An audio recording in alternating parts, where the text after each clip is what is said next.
All right, good morning, everyone. Andrew Kircher here from Port Huron Museums. I am out and about on what is turning out to be a gorgeous day. It is nice and sunny. In fact, maybe a little too sunny right there. It is nice and sunny out. It is pretty warm. It is a great day to go for a walk. So I figured, again, we'd continue with our series at looking at some historic buildings here in town, and I've got one that I've always found particularly interesting. Now, unfortunately, right now, it's not being used. I'll flip my camera around so you can see what it is in just a second, because I think it's one that a lot of people will recognize. So if you haven't watched one of these before, you're just tuning in. We do these kind of architectural field trips, for something I've been doing since the museum has been shut down because of the ongoing COVID situation. So this is a great way to get out by yourself. I'm here all alone. There's nobody around me. So you can maintain your social distancing, but also get out and enjoy some of the history in your own backyard. And in a beautiful day like today is a good day to head out for one of these walks. So where are we today? We are at the Tyler School.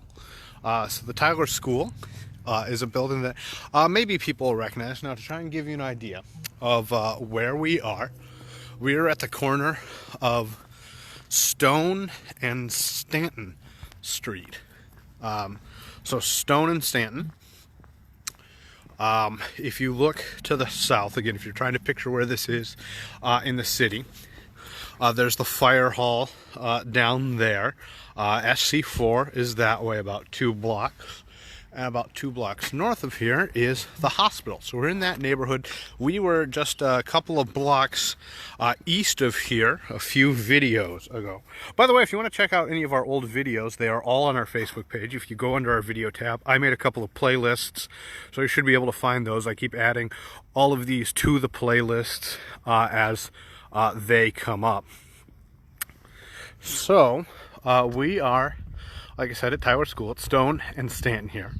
Now, the Tyler School is one of a series of schools that was built in kind of the 1880s to the 1890s. This one was built, I think, 1892 here in Port Huron, as education had become really standardized. If you go back far enough in Port Huron's history, I'm going to go across the street so we can get maybe a better view of the whole building. Now, if you go back far enough in Port Huron history, all the way back to the 1830s and 40s, the first school was at kind of where the 7th Street Bridge is now, and it was a very, very small affair. There had been a number of private schools. Oh, look, there's a little kitty. So the neighborhood cats are out enjoying a walk today as well. It's a good day for that. Hi, kitty. So the Tyler School, by the 1880s and 90s, education had become compulsory. So all the students, all the school kids are going to schools, and they build these in little neighborhoods throughout the city. To my knowledge, there's really only 2 of this kind of era of school building left. There's Monroe over on Lion Street. I used to live on McPherson Street when I was growing up, right off of 10th. It's a little further north from here. Maybe we'll visit that one next. And there is the Tyler School. Now, architecturally speaking, we'll get a good walk all the way around the building. The Tyler School here is named after President Tyler, and I think we'll talk a little bit about him. I think he's a fascinating guy as a president, but that keeps with tradition with all the other schools in Port Huron, or a large majority of them are named after presidents. Things like Woodrow Wilson, Cleveland, Garfield. There are a lot of the kind of obscure presidents from the 19th century. Good morning, Todd. But that's who they picked the name after. There's, Harrison. I think there was a Jefferson, a Madison, a Monroe, all of these different schools.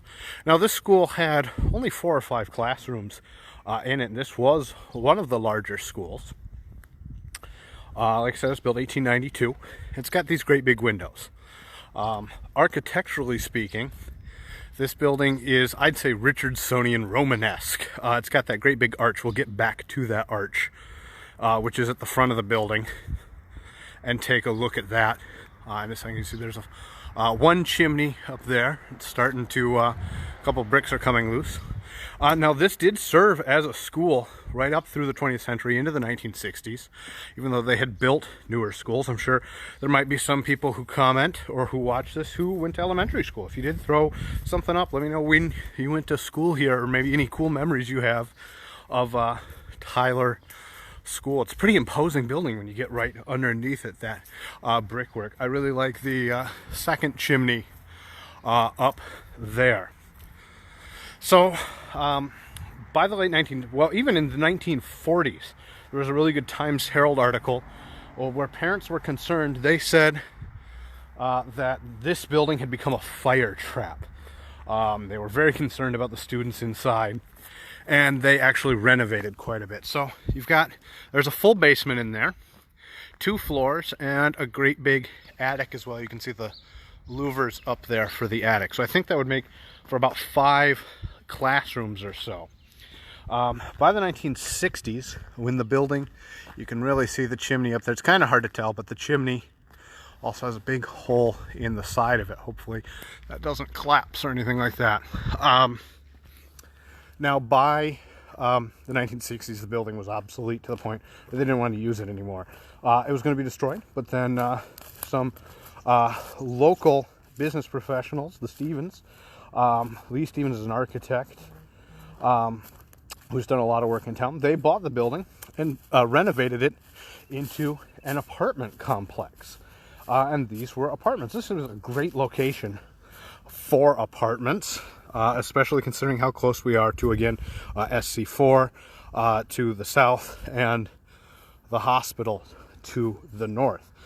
So these were turned into apartments, and they were apartments from the 1970s right up until about 2008, 2009, with the economic recession. Then I think they were kind of in need of some renovation, and they just weren't as profitable anymore.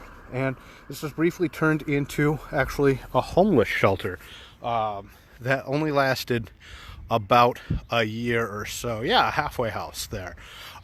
James, you're exactly right. So unfortunately, since then, after the halfway house closed, it's basically been boarded up.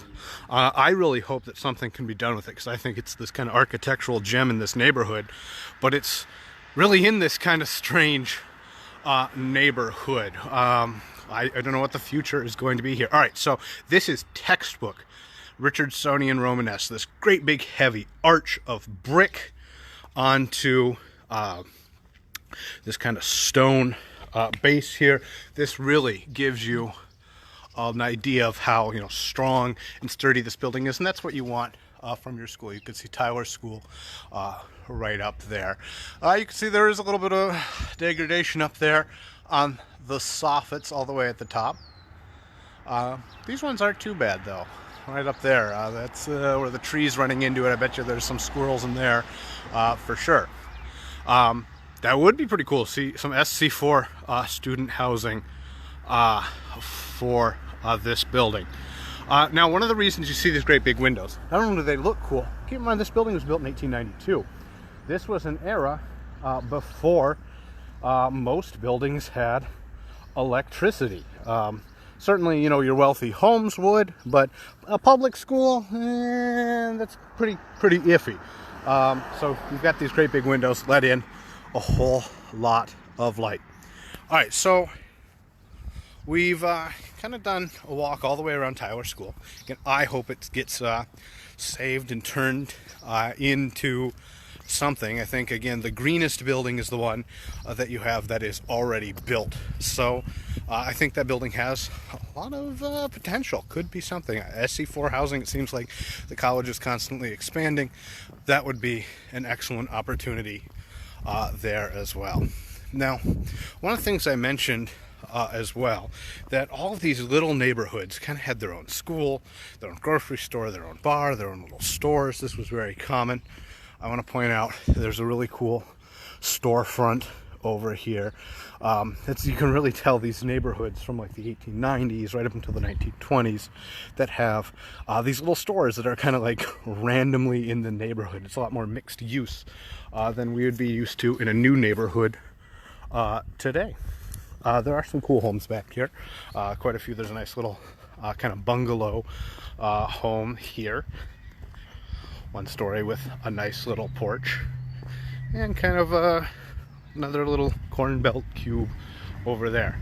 Now, I figured while we were in the area, my videos have been between about 10-20 minutes. I find is kind of the sweet point.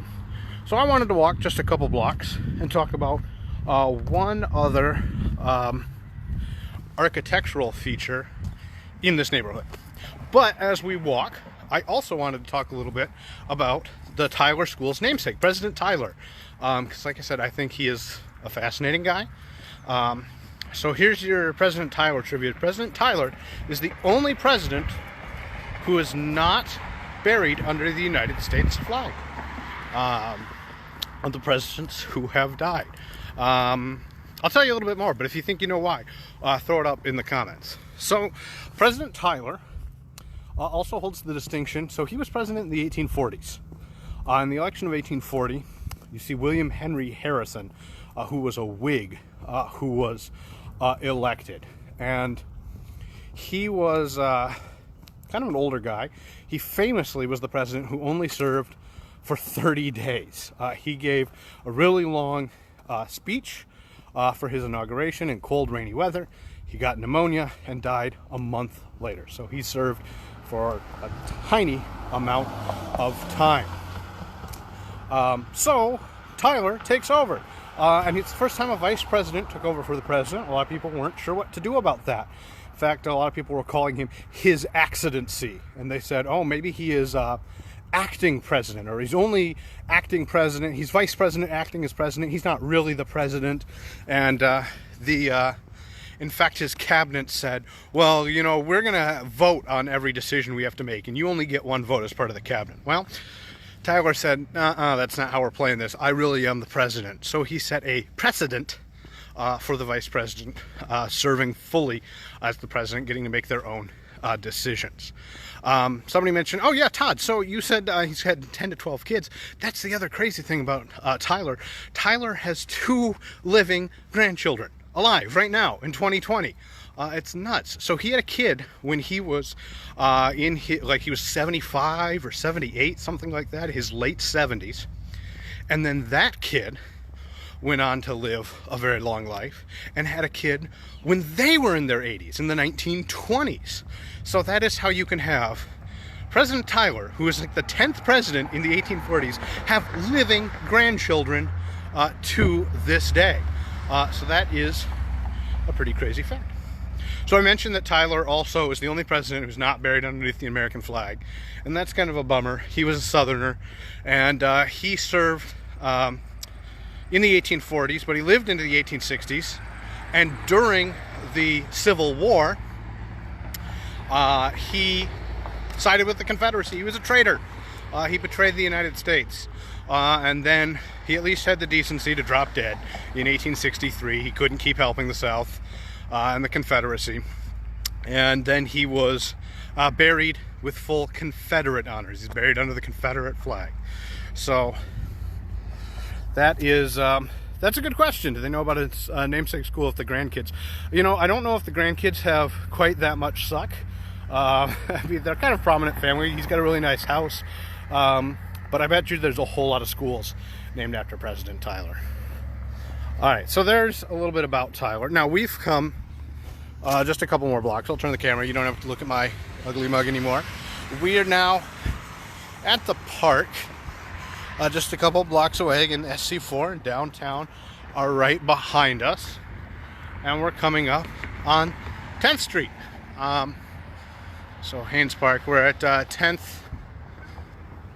Right here. Now we're going to see, there's not a whole lot of people coming around, so we're going to hoof it right across the street here. We can get a beautiful look at the river.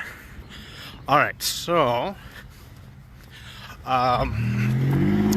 we are here in this kind of Park area, which 120 years ago was some pretty heavy industry. We were actually right by where the Kearns Brewery was. That could be its own whole story, although there's not much to look at with the Kearns Brewery. The start of the Black River Walk, and like I said, the 10th Street Bridge. And I wanted to talk just a little bit about the 10th Street Bridge. I think it's a pretty cool bridge. Now, the bridges are definitely pieces of infrastructure. I'll try and talk louder. There's a few more cars on the bridge, so hopefully everyone can hear me. The 10th Street Bridge is one of a number of bridges here in town. Port Huron is divided, as everybody knows, by the Black River here. Okay, this is really interesting. Maybe somebody can answer this. So when we look out here, there are some weird strips of green grass and a lot of strips of brown dead grass. And I'll be honest with you, I have no idea why. There are just a couple of weird strips. Maybe some of the sprinklers aren't working, or not sure what's going on with that. If you know, throw it up in the comments. Anyway, the 10th Street Bridge is one of 3 major bridges that cross the Black River. And this is the only one that crosses it at an angle, so it is the longest of the 3 bridges. It's also the one that opens the least, because we're the furthest up river, so to speak. And since we are so far upriver, there aren't as many ships heading up this way to head up onto the Black River. You can see in the distance there's another train bridge there for the paper mill, Port Huron Paper and Sulfite. Now it's Domtar, and that is further upriver, but you don't see a whole lot of the big sailboats coming up this way. I think this is one of those kind of iconic views of Port Huron, where you can see the SC4 tower as well as the Federal Building. But we don't think about it. This bridge took a lot of design work itself. It replaced an earlier bridge that had been here for about 50-60 years. That was a swivel bridge. So if you'd been on that swivel bridge, and anybody who lived here before 1958 might remember it, it would have turned in the middle. In fact, all the bridges were swivel bridges, so rather than going up and down, they just kind of turned at an angle, and you'd go either to the left or to the right down the river. But that bridge eventually, like all of them, infrastructure gets old and you need to replace it. So this bridge was put up in 1958. And believe it or not, this was the runner-up for best bridge of 1958 in the United States. So that's a pretty cool little fact. So you can see here's the plaque that probably no one has ever read. The City of Port Huron, 10th Street Bridge over Black River, 56 to 58. It was quite a bit of work. They did quite a bit of maintenance work on the bridge in 2002. So in 2002, they did the sewer separation, did a lot of maintenance on the bridge, so it's going to last for a really long time. And this bridge, 1958, kind of reminds me a little bit of McMorran. It's got that kind of brutalist aesthetic. It looks like a blockhouse. It looks like something that you'd put on the beaches of Normandy. Big concrete rectangle here for the bridge tender.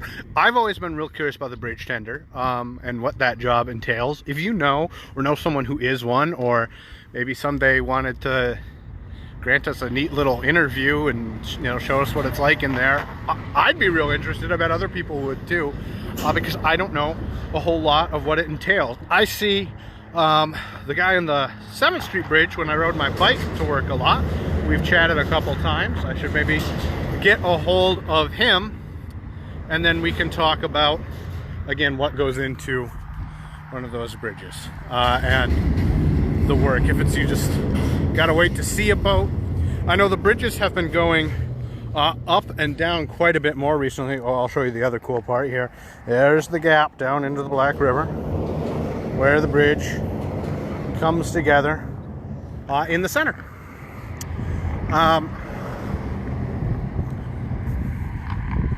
Anyway, it's like I said, I think kind of a neat piece of infrastructure that we don't think a whole lot about, and I bet it's going to be serving our community for decades more. I'm curious if I'll live long enough to outlive the bridge, or if the bridge will outlive me, because it could be here for quite a bit while longer. All right, so we looked at two more pieces of Port Huron infrastructure that maybe you haven't gotten a chance to walk up close and think about, but we looked at the Tyler School, we talked a little bit about President Tyler, and of course we took a little jaunt across the 10th Street Bridge. You can see all of that in just a couple of minutes. Port Huron's really nice because it's kind of small. You can walk to all of these different locations. It is a beautiful day to go out walking today. I highly recommend it. Just maintain your social distance and all that, and you can get a breath of fresh air, get out of your house and enjoy the sun, soak up a little bit of vitamin D. So if you enjoy what you've seen, like the video, share it with your friends, throw up a comment. We'd love to see it. I'm really glad to be doing these, that I'm able to do these. I enjoy it. Hopefully you enjoy watching them. Maybe you've learned something. If you've got any more requests, throw them up. I think we've taken a lot of the low-hanging fruit of Port Huron, but now we can get to some of the stuff that is maybe a little more obscure. Maybe we'll head over into the kind of factory district over by where the chicory was and where the paper factory is. I don't know, that's a possibility. Maybe we'll head outside of Port Huron. All options. Let me know what you want to see. Throw these up in the comments. So like I said, if you want to help us out, like this, share it with your friends, let me know what you want to see. And you can always support the Port Huron Museum by heading out onto our website. You can scroll through the rest of our Facebook, or take a look at the Lighthouse Gift Shop store. You can do a little bit of shopping from the comfort of your own couch. And anyway, that's about it for today. So again, I'm going to go enjoy this beautiful sun. Hopefully you will too, and enjoy the history in your own backyard. All right, until next time, take care.